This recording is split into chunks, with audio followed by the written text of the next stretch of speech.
guys that you call when you're ready to brawl. We them guys that you call cause they know that you'll fall. We them guys that you call when you're ready to brawl.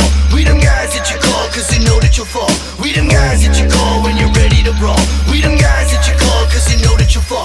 We them guys that you call when you're ready to brawl. We them guys that you call. Good morning and welcome to BBs with Boogie. I'll be your host Boogie, and this is the show that gives you the cold hard facts about airsoft.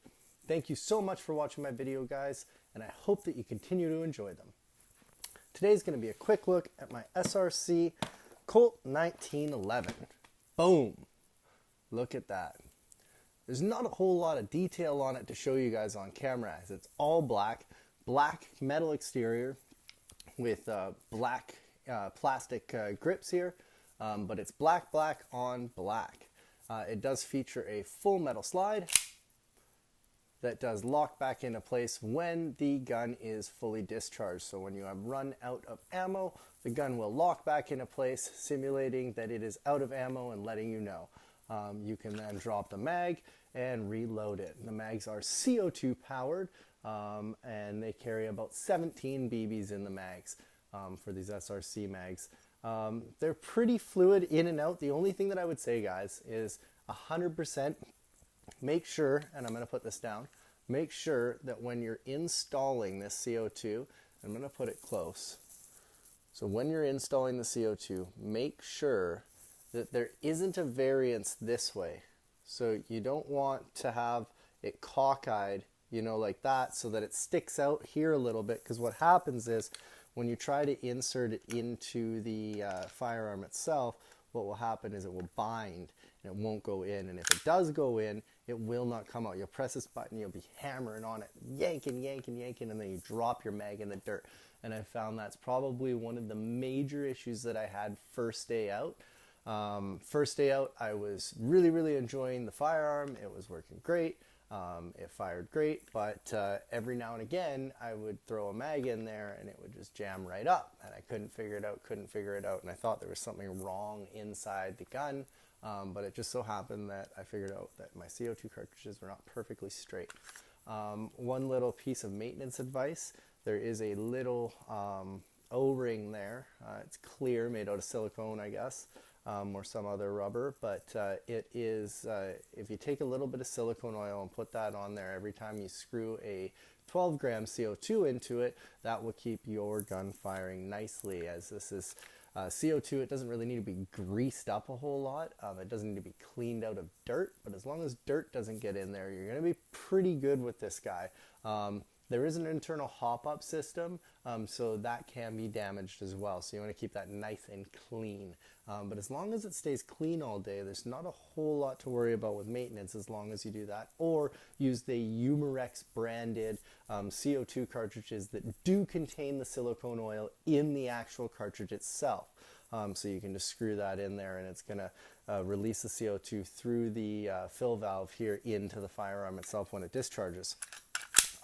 Efficiency, I would say I'm probably getting maybe 4 magazines out of a CO2 cartridge.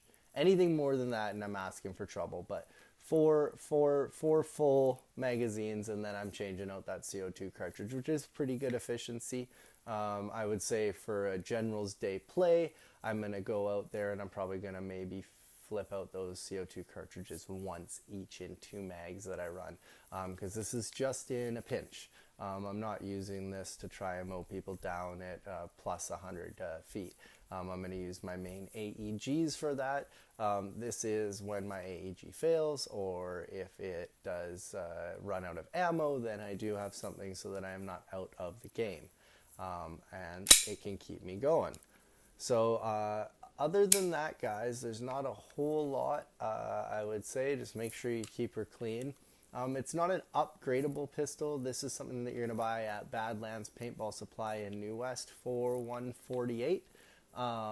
So it's going to be something that comes in a reasonable price range, under the Elite Force 1911 TAC, which comes in at about $209, I believe, if I'm not mistaken. And I mean, the added features that you get out of that, for what it's worth, I don't know, it's not something that for me it made too much sense. I find that the barrel's quite wiggly. There's a lot of slide play on the 1911 TAC, but that's just my personal preference. So play with what you like, and if you got an extra $50 and you like the color scheme, then that's definitely something you can do. If you want something that just works and that you can use on the field, I suggest something like this, the SRC 1911. It's not going to be TM upgradable. It's not going to be like your high capo where you can go online and purchase new slides and new externals and trick this thing out. What it's going to be is a solid workhorse that will make sure that you can stay in the game and keep you competitive. Real quick, last thing I'm going to show you guys is the holster that I do carry, and that's going to be a SciTac or Kai-Tak, and it's just a plastic holster that I carry on a tactical belt. I don't know if I'm too low here or too high, but I'm going to come down a bit just in case, but that's that. So you just press that button and pull her out, and it just slides into place nice and easy. So that's the way that I do carry it on the field. And I find that's probably the most effective way. Sometimes I do turn my pistol sideways and I'll carry it at the back. That way it's out of the way for when I'm sitting down and such, because I do find if you're carrying a hard case pistol on your hip like this when you sit, it binds with the bench that you're sitting on. So you run the risk of damaging the front of the barrel. So either a drop leg holster would probably be a good idea, or a carrying it on its side so that you carry the pistol basically upside down like this along your back. And that's a way that you can do that. So thank you very much, guys. This has been the SRC 1911. Thank you very much, and good night.